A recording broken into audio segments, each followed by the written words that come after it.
Jangan lupa subscribe YouTube channel Metro TV News dan jangan lupa nyalakan notifikasinya.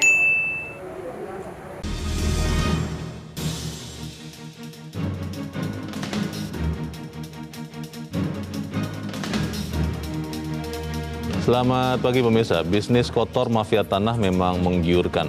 Seperti pepatah ada gula ada semut, mereka selalu hadir di daerah yang menjanjikan peluang demi meraup keuntungan. Itulah yang kini terjadi di Kalimantan Timur, wilayah yang dipilih Presiden Joko Widodo sebagai ibu kota baru negara. Sebagai pusat pemerintahan nantinya harga tanah di daerah itu akan melonjak tinggi. Hal inilah yang kemudian dimanfaatkan gerombolan mafia tanah untuk mengeruk uang. Pemirsa, inilah editorial Media Indonesia di seri ini Kamis 11 November 2021 dengan tema Basmi Mafia di Ibu Kota Baru bersama saya Leonard Samosir. Dan kami juga mengundang partisipasi Anda nanti di nomor telepon 021 583 9900. Dan pemirsa, pagi ini telah hadir di studio Metro TV anggota Dewan Redaksi Media Group Eko Ramawanto. Mas Eko, selamat pagi. Selamat pagi. Sehat-sehat Mas? Sehat. Sehat ya. Kita akan bicara soal mafia tanah, sesuatu yang sering disebut orang tapi saya sendiri belum pernah ketemu itu satu orang langsung mafia tanah. Tapi sebelum kita bahas itu, kita akan lihat dulu ada beberapa berita yang menjadi perhatian media Indonesia. Yang pertama ini adalah headline, kalau Anda bisa lihat di harian Anda pemirsa, ada wajah 4 pahlawan, gelar pahlawan untuk abdi bangsa. Ada 4 pahlawan baru nasional ya Mas Eko ya? Iya, betul. Bagaimana nih Mas? Ya, ini 4 pahlawan yang baru yang kemarin dilakukan oleh Presiden Jokowi. Jadi untuk menjadi pahlawan ini kriterianya panjang, Leo. Dari mulai bawah diusulkan, terus kemudian naik ke pemerintah, kemudian dikukuhkan. Jadi harus ada kriteria, misalkan ketika dia hidup atau ketika dia sekarang juga masih ada, itu bisa awalnya bisa memperjuangkan kepentingan-kepentingan negara dalam hal ini. Apakah itu tentang mempertahankan Indonesia kemerdekaan, mewujudkan persatuan dan lain-lain. Jadi itu yang kemudian digodok, kemudian diputuskan oleh pemerintah ini layak atau tidak untuk menjadi pahlawan nasional. Oke. Dan di dalam berita dikatakan juga negara memberikan tanda kehormatan bintang jasa bagi 300 nakes yang meninggal dunia dalam upaya penanganan COVID ya Mas?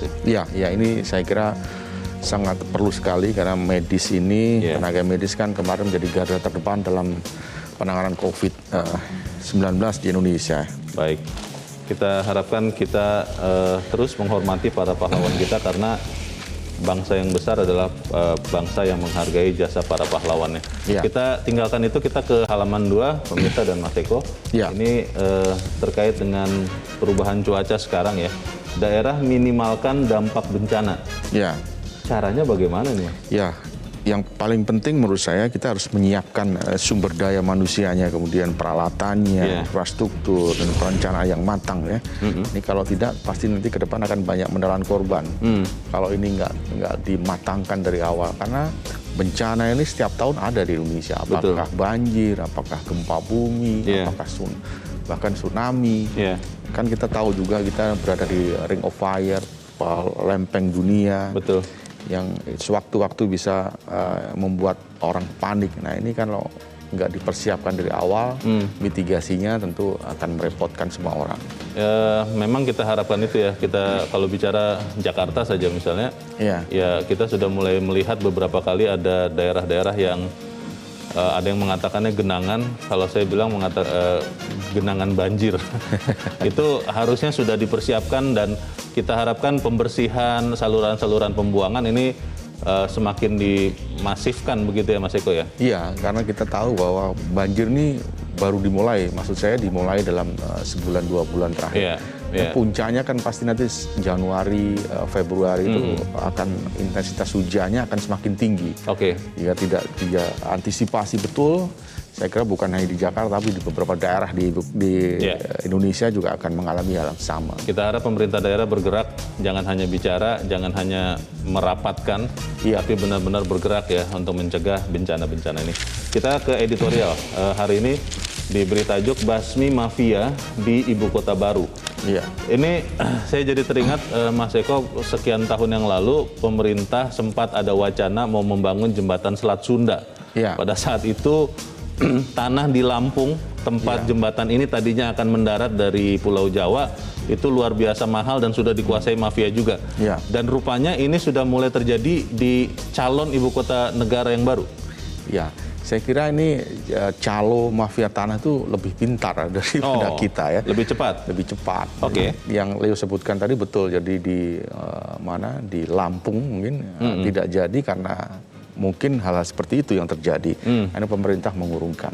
Nah di ibu kota baru ini kan lahannya sangat luas sekali. Karena memang Kalimantan menyediakan lahan di ibu kota baru ini sangat luas sekali dan sekarang dimanfaatkan betul oleh mafia tanah itu untuk mengeruk keuntungan.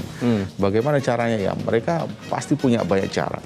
Mafia itu bekerja hanya untuk satu aja, untuk uang. Jadi dia bukan memiliki atau menguasai tanah sebetulnya. Jadi kerjanya itu sebetulnya kan hit and run. Jadi hanya cari keuntungan selisih harga begitu ya? Betul. Jadi dia kadang-kadang begini, ketika dia sudah mendapatkan keuntungan, dia dilepas. Kemudian ada yang digadekan. Nah, ini pemalsuan seperti itu sebenarnya banyak juga. Selain mencari keuntungan dari selisih harga, tapi juga memalsukan sertifikat dan lain-lain. Itu yang sekarang terjadi, yang kemudian direspon oleh pemerintah membentuk Satgas anti mafia tanah ini yang harusnya bekerja cepat. Itu pertanyaannya Mas Iko, ketika kita melihat betapa pemerintahan Joko Widodo ini benar-benar serius soal tanah. Kita masih ingat Presiden sebelum pandemi atau bahkan di saat pandemi juga pernah kalau tidak salah membagi-bagikan sertifikat tanah milik rakyat. Kenapa kalau untuk kepentingan yang sangat besar ibu kota negara yang baru kok masih bisa susah juga melawan mafia? Itu akan kita bahas dan pemirsa, inilah editorial Media Indonesia untuk hari ini, Kamis 11 November 2021. Basmi mafia di ibu kota baru.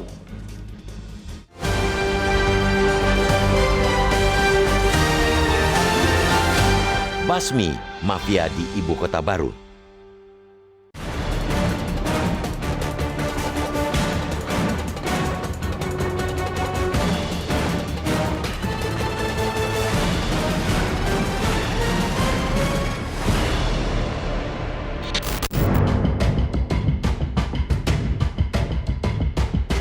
Gerombolan mafia tanah rupanya punya nyali tinggi. Betapa tidak, ketika pemerintah sedang menabuh genderang perang, mereka tak lantas menyurutkan aksi-aksi kotor seperti yang dilakukan selama ini.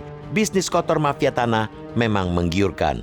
Bermodal beragam model tipu muslihat, mereka bisa mengantongi fulus besar dengan merugikan pihak-pihak lain. Bak pepatah, ada gula, ada semut. Mereka selalu hadir di daerah yang menjanjikan peluang untuk melakukan pat gulipat demi meraup keuntungan. Itulah yang kini terjadi di Kalimantan Timur, wilayah yang dipilih Presiden Joko Widodo sebagai ibu kota baru negara, tepatnya di Kabupaten Penajam Pasir Utara. Pilihan itu diumumkan Jokowi pada 26 Agustus 2019. Sebagai pusat pemerintahan nantinya, tentu tanah di daerah itu tak lagi murah.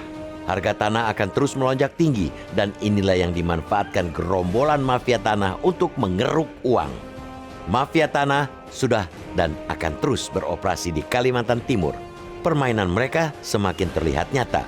Jaksa Agung Muda Bidang Tindak Pidana Umum atau Jampidum, Kejaksaan Agung Fadil Zumhana pun mengatakan permainan kotor itu kian banyak. Mereka berusaha menguasai tanah-tanah strategis yang berkaitan dengan proyek nasional. Beberapa modus operandi mafia tanah juga sudah terendus. Mereka misalnya merekayasa seolah-olah ada sengketa kepemilikan melalui jalur pengadilan. Kemudian di Jakarta, lokasi tanah strategis diakui kepemilikannya oleh mafia tanah berdasarkan eigendom verponding atau hak milik lawas yang sudah tidak berlaku. Ada pula kerjasama antara mafia dan kepala desa atau lurah untuk mendapatkan girik. Modus lain menggunakan dokumen eigendom palsu atau yang tidak berlaku lagi. Fadil bahkan mengatakan oknum pegawai Badan Pertanahan Nasional turut menjadi bagian dari mafia tanah. Praktik-praktik busuk itu jelas pantang dibiarkan. Sepak terjang para mafia tanah mesti segera dihentikan karena jika tidak, mereka akan menghadirkan banyak kerugian. Kerugian tentu saja akan dialami oleh para pemilik sah. Mereka pada umumnya masyarakat biasa yang tak berdaya ketika telah menjadi korban mafia tanah. Kerugian lain yang tak kalah penting ialah terganggunya proyek-proyek pembangunan. Akibat ulah mafia, tanah yang tadinya murah menjadi mahal, sehingga biaya pembangunan membengkak. Akibat ulah mafia, proses pembebasan tanah tak jarang pula menjadi berlarut-larut, yang tentu saja menghambat pelaksanaan proyek. Sisi buruk semacam itu pula yang berpotensi menjadi perintang pembangunan ibu kota baru. Karena itu, tindakan tegas tanpa kompromi sejak dini menjadi kemestian agar mafia tidak semakin merajalela. Presiden Jokowi telah menganggarkan 510 miliar rupiah untuk membangun ibu kota baru sekaligus menjadikannya sebagai proyek strategis nasional pada 2022. Akan sangat memalukan jika pemerintah yang memiliki segala perangkat nantinya dibuat repot oleh mafia tanah. Mampu tidaknya membasmi mafia tanah di Kalimantan Timur adalah tolak ukur kapasitas dan kapabilitas pemerintah dalam memerangi penjahat agraria. Jika di proyek prioritas Jokowi itu saja pemerintah tak berdaya, jangan harap bisa berjaya dalam perang melawan para mafia di seluruh negeri ini. Jokowi telah mengingatkan agar tidak ada aparat yang menjadi backing mafia tanah. Satgas anti mafia tanah telah dibentuk. Menteri Agraria Tata Ruang, Kepala Badan Pertanahan Nasional Sofyan Jalil juga sudah menegaskan mafia tanah tak boleh menang. Polri telah menyatakan pula siap memberantas mafia tanah. Jaksa Agung ST Burhanuddin pun kemarin berseru, habisi mafia tanah. Kita semua gembira dengan semangat luar biasa para petinggi negara itu. Akan tetapi, kita akan super kecewa jika semangat itu hanya menggelora sebatas kata. Rakyat menunggu bukti bahwa negara lebih berkuasa ketimbang mafia.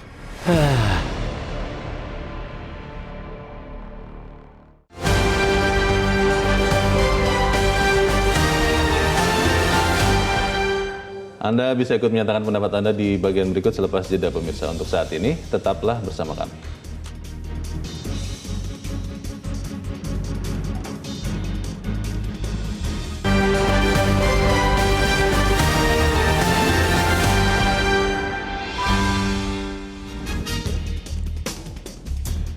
Terima kasih pemirsa, Anda masih bersama kami di Editorial Media Indonesia. Mas Eko, pertanyaan besarnya adalah kalau semua pihak, semua lembaga sudah mengatakan berantas mafia. Presiden Joko Widodo juga tegas soal itu. Tetapi kalau kemudian disinyalir ada mafia yang sudah mulai bergerak di sekitar calon ibu kota baru ini berarti apa? Apa kelengahan karena memang misalnya fokus kepada pandemi, penanganan pandemi, atau seperti apa sebetulnya? Ya, karena dibentuknya Satgas itu karena mafianya sudah terlalu menggurita. Jadi sudah di mana-mana, termasuk sekarang yang ada di ibu kota baru. Jadi tanah di sana semakin melambung, nggak kira-kira gitu. Yang semakin susah ini untuk dibeli oleh masyarakat umum misalkan. Apalagi pemerintah nanti jual belinya juga pasti akan cost-nya juga akan melambung tinggi dengan adanya mafia tanah. Jadi artinya sekarang tugasnya dari Satgas ini untuk menertibkan itu. Salah satu kuncinya adalah BPN. BPN ini tempatnya orang untuk mengelola tanah. Jika di situ tidak dibereskan, di situ banyak jalo, di situ banyak mafia tanah, sudah pasti di mana-mana akan terjadi hal-hal semacam ini. Nah, orang-orang BPN ini kan bekerja sama dengan oknum-oknum yang berada di luar, yang mempunyai uang. Mereka bisa memalsukan sertifikat, mereka bisa mempengaruhi lurah di bawah itu untuk bermain. Kemudian di tingkat atas dia mempunyai backingan di aparat. Nah, ini hal-hal yang semacam itu kan harus ditertibkan. Ini tanah yang disinyalir sudah mulai dimainkan oleh mafia tanah ini, apakah termasuk juga lokasi-lokasi kantor-kantor pemerintahan baru atau memang daerah-daerah di sekitarnya, Mas Eko? Ya, selain di pemerintah-pemerintah yang akan dibangun untuk pemerintahan baru juga ada di sekitarnya. Kan di sekitarnya itu pasti akan dibangun rumah-rumah yang dekat dengan pemerintahan baru nanti, pemukiman, apakah itu nanti toko ataukah pusat ekonomi, kan pasti ada di situ. Nah, hal-hal seperti ini kan kalau harganya kemudian melambung nggak kira-kira, nggak sesuai dengan harga pasaran di sana, kan itu sangat mengganggu sekali. Sebetulnya dasar aturannya apa ya? Kalau misalnya berapa yang dianggap terlalu mahal, berapa yang dianggap wajar, karena kan ya namanya orang melihat ada potensi keuntungan, ya pasti akan datang, Mas Eko. Ya betul. Jadi bukan hanya di ibu kota baru. Kalau kita melihat ada pembukaan bandara baru misalnya. Ya, proyek pemerintah betul, lah ya. Iya. Di Yogyakarta, di Kediri, sekarang yang ada pembangunan bandara. Itu pasti di daerah sekitarnya melambung tinggi. Tapi kalau cuma 1 atau 2 kali lipat naiknya, saya kira wajar. Tapi kalau 10, 20, 50 kali lipat, saya kira itu nggak wajar, yang harus diselidiki. Jadi mafia tanah ini memang saya sebutkan tadi kerjaannya memang hit and run. Jadi sebetulnya dia nggak ingin memiliki atau menguasai. Jadi ketika dia sudah mulai mendapatkan, ya dia akan dijual dengan sesuai dengan keinginan dia. Gitu. Baik, kita akan bertanya juga kepada pemirsa Metro TV terkait dengan topik ini. Mas Eko, kita sudah terhubung dengan pemirsa Metro TV di Tanjung Selor, Kalimantan Utara, berdekatan dengan calon ibu kota baru. Ada Pak Yunus Luat. Pak Yunus Luat, selamat pagi. Salam sehat selalu untuk seluruh warga NKRI tercinta. Ya, silakan Pak Yunus. Kami dari Tanjung Selor, Kabupaten Bulungan, Provinsi Kalimantan Utara, provinsi tetangga dari rencana pemindahan ibu kota negara. Demi cinta terhadap kedamaian, kelancaran, kegiatan rencana pembangunan, maka kami berharap setiap aparatur, petugas negara, aparat negara harus membasmi mafia-mafia tanah, orang-orang spekulan yang banyak uang terus beli tanah di rencana lokasi baru nanti dia jual tinggi. Itu potensi untuk membuat masalah, gaduh lagi kita nanti. Diantisipasi itu lebih bagus, aman, damai, bagus, dan itu semua boleh terbangun dengan baik. Jangan ada spekulan-spekulan yang mau merusak kondisi daerah, membuat citra negara kita tidak baik. Bangunlah dengan sebaik-baiknya untuk kepentingan segenap lapisan warga masyarakat di seluruh NKRI tercinta. Jangan ada iri hati dengki, tapi mari kita doakan semua rencana ini dan Tuhan menghendaki supaya sehati sepikirlah kita untuk kebaikan bangsa Indonesia tercinta. Terima kasih, kami sekali lagi berharap ini boleh terjadi dengan baik. Tuhan memberkati kita semua. Amin. Amin. Amin. Amin. Terima kasih Pak Yunus Luat di Tanjung Selor, Kalimantan Utara. Di belakang Pak Yunus ada Ibu Indra di Cirebon, Jawa Barat. Bu Indra, selamat pagi. Selamat pagi Bung Leonard Samosir dan Bung Eko Rahmawanto. Assalamualaikum warahmatullahi wabarakatuh. Metro TV. Waalaikumsalam warahmatullahi wabarakatuh. Silakan Bu Indra, bagaimana Bu pendapat mafia Ibu? tanah. Kalau Bung Leo saja belum pernah bertemu saya, apalagi Bu Indra, ya. Tapi kami sendiri di Cirebon ini tahu dan merasakan saat pembangunan jalan tol Trans Jawa itu yang sampai ke Surabaya itu. Nah, itu mereka entah bagaimana caranya bisa membeli tanah murah dari penduduk karena sudah tahu jalan mana yang mau dilewati, lalu menjualnya, dan muncullah orang-orang kaya baru itu. Ya, begitupun waktu PLTU Batubara itu, Bung Leo. Rakyat kan tadinya banyak yang protes karena polusi begitu, tapi dibujuk mereka, ya udah kalau kamu nggak mau sini tanahnya dibeli, nanti kamu pindah gitu. Nah, di situ mereka lalu menjualnya lagi sampai PLTU Batubara itu ada dari ke-1, ke-2, ke-3, sehingga pas ada mau dihentikan mereka juga nggak ambil peduli, soalnya sudah mendapat keuntungan dari penjualan tanah. Nah, andai kata mereka salah perhitungan seperti beli tanah yang daerahnya tidak dalam tanda kutip dipakai, itu mereka punya cara lain lagi mengembus-embuskan. Dikatakan Cirebon jadi pelabuhan nasional katanya gitu. Jadi mereka bisa juga jual. Nah, makanya sekarang kan Bapak Jokowi sudah menghambat supaya hasil survei itu jangan diumumkan. Penambangan yang terbaru itu rakyat sampai ada yang dapat 17 miliar itu. Nah, itu karena tidak langsung ke pemilik. Nah, sekarang kalau ibu kota udah jelas terbuka. Nah, itu lebih sulit lagi bagaimana caranya. Tadi Bung Eko bilang sudah menggurita, mereka bisa dengan berbagai cara. Itu mungkin yang bisa disampaikan. Terima kasih. Assalamualaikum warahmatullahi wabarakatuh. Waalaikumsalam warahmatullahi wabarakatuh. Terima kasih Bu Indra di Cirebon, Jawa Barat. Pertanyaan kembali Mas Eko. Ya. Kalau calo kan tidak bisa sendirian. Betul. Biasanya pasti ada permainan dengan oknum Badan Pertanahan Nasional atau oknum kepala daerah di level baik dari atas maupun bawah. Ya. Ini kan susah karena ada potensi keuntungan, memberantasnya gimana? Ketika sudah ada satgas, kemudian ada instruksi dari presiden, maka aparat ini jangan berani main-main, harus tegas. Jadi yang bermain itu pasti banyak sekali, dari mulai levelnya BPN. Nah sekarang Pak Sofyan Djalil sudah memecat banyak orang di BPN. Memecat banyak orang? Iya, apalagi yang disanksi berat, ringan juga sudah ada. Jadi artinya ini sudah bekerja.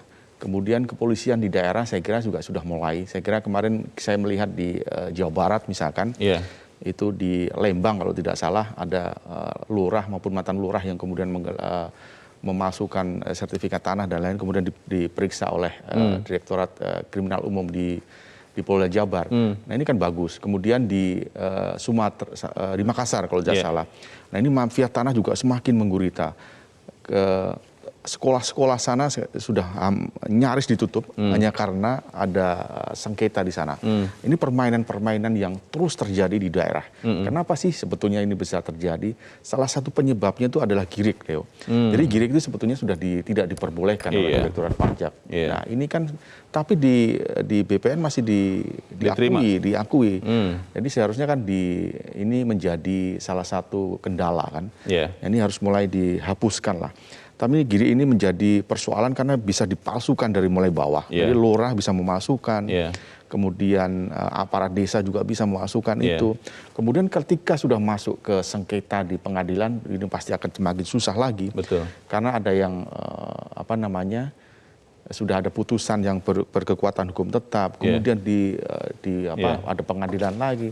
Nah ini eksekusinya menjadi susah ketika sudah menumpuk-numpuk di pengadilan. Nah ini yang kemudian dikeluhkan oleh Pak Sofyan Djalil. Nah, jadi harusnya jangan sampai ke pengadilan. Sebelum pengadilan itu sebenarnya harus beres. Kalau sudah sampai pengadilan pasti akan istilahnya rumit sekali. Tapi pertanyaannya begini Mas, kalau kemudian nanti ternyata benar-benar tanah, khususnya kalau saya berpikir prioritasnya adalah lokasi calon kantor perkantoran ibu kota baru, ternyata akhirnya benar-benar dikuasai mafia. Ini kan tamparan besar, tamparan keras untuk pemerintahan Joko Widodo. Enggak ada gunanya itu satgas mafia tanah ini. Kalau sana dikuasai oleh mafia. Apa kerjanya kalau begitu? Jadi sebaik-baiknya hukum itu kan ada orang-orang yang baik di dalam hukum itu sendiri.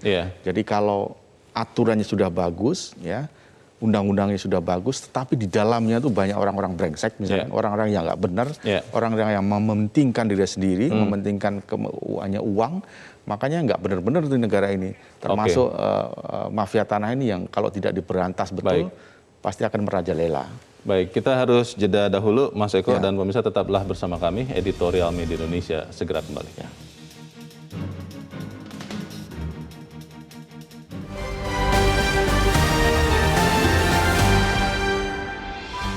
Terima kasih pemirsa, Anda masih bersama kami. Kita di bagian akhir dari diskusi kita pagi ini. Mas Eko membicarakan mafia tanah ini, saya teringat sudah sekian puluh tahun yang lalu di Kota Bogor itu ada seorang notaris yang sangat terkenal.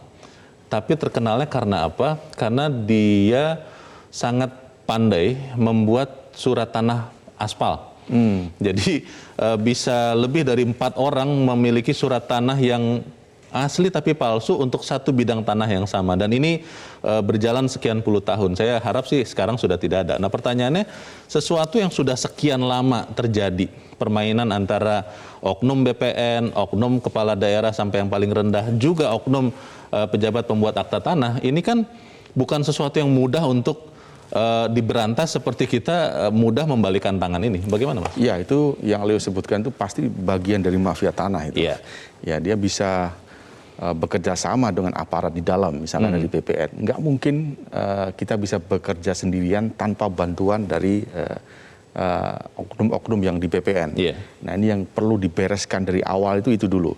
Orang-orang ini kalau sudah dibersihkan pasti kong kali kong dengan pihak luar pasti akan diminimalkan. Nah, kalau itu nggak diberantas, itu akan terus terjadi. Jadi banyak kasus-kasus seperti yang Leo sebutkan itu bukan hanya di Bogor, tapi di banyak tempat. Nah ini saya juga pernah mengalami hal yang demikian mungkin. Saya punya sebatas sebidang tanah, tapi tiba-tiba juga kemudian ada sertifikat baru di sana. Untuk tanah yang sama? Untuk tanah yang sama. Padahal saya juga pernah menguasai tanah. Ternyata setelah saya cocokkan di BPN memang ada hal yang janggal, misalkan kalau Garuda ini kan kepalanya di atas, ini ada yang kebalik misalnya gitu. Jadi hal seperti ini kita harus teliti sertifikat yang palsu atau yang enggak. Bagaimana kita juga harus hati-hati ketika kita mau menjual rumah atau tanah. Jangan sampai kemudian sertifikat itu kita berikan dalam konteks ini. Fotokopi aja jangan. Karena itu mudah dipalsukan, kemudian tahu-tahu timbul sertifikat baru di rumah itu. Kalau bicara ibu kota negara yang baru ini, Mas Eko, kita melihat bahwa kejaksaan yang sudah mengangkat soal kasus ini, apa yang kemudian harusnya segera dilakukan oleh semua pihak ya? Mungkin juga Menteri Agraria. Apakah menunggu kemudian proses ini terjadi karena kan ibu kota negara juga belum mulai masif begitu ya pembangunannya? Atau dari sekarang itu sudah harus memang dibatasi, dibentengi begitu? Ya harusnya sinergi antara BPN, kemudian kepolisian dan kejaksaan harus masif. Harus turun ke bawah, bukan hanya di ibu kota baru tapi juga di banyak tempat.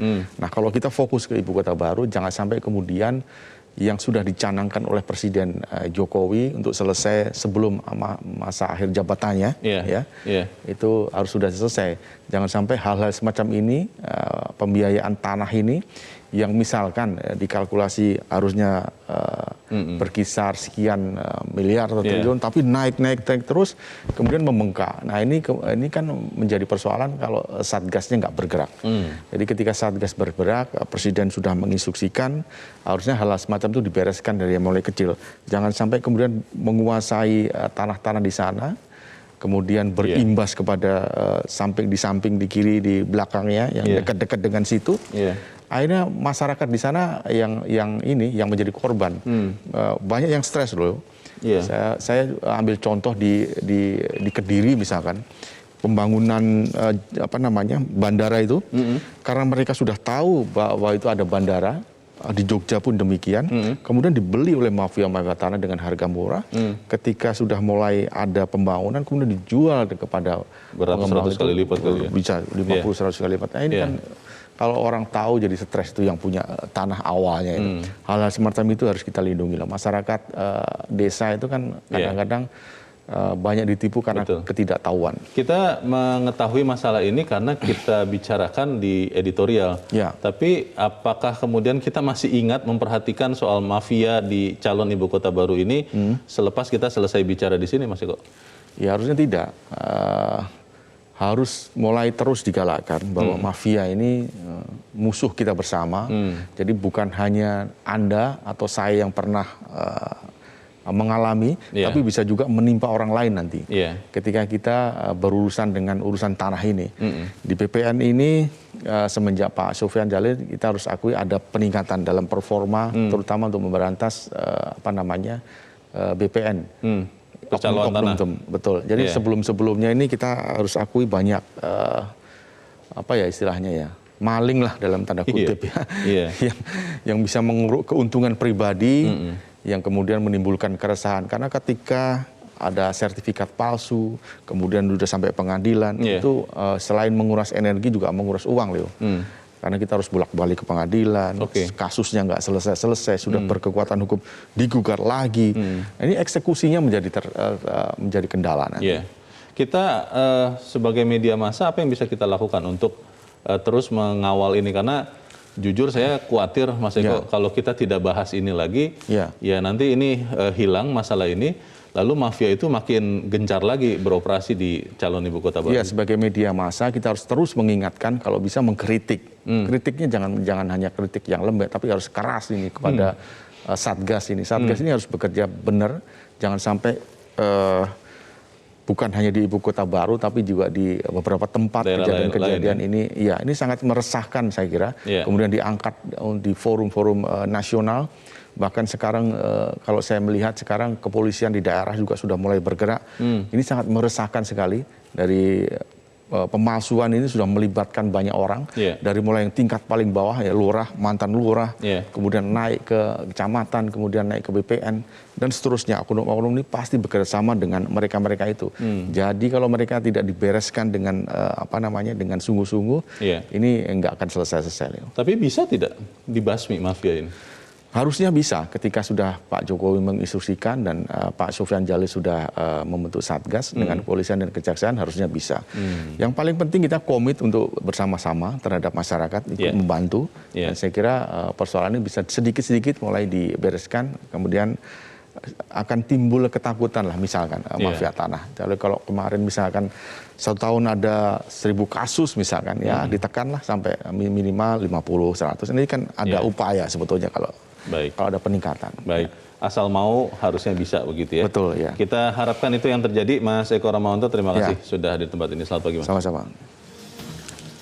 Presiden Joko Widodo pemirsa sudah mengingatkan agar tidak ada aparat yang menjadi backing mafia tanah. Satgas anti mafia tanah juga sudah dibentuk.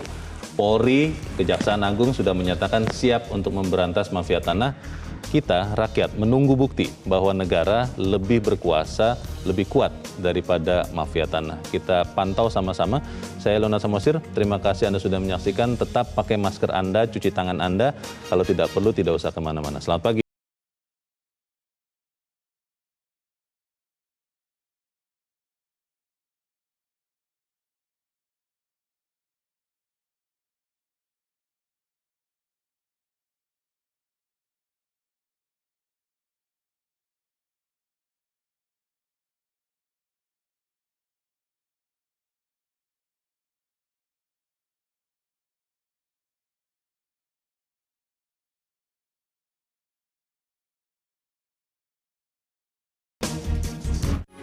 Metro TV,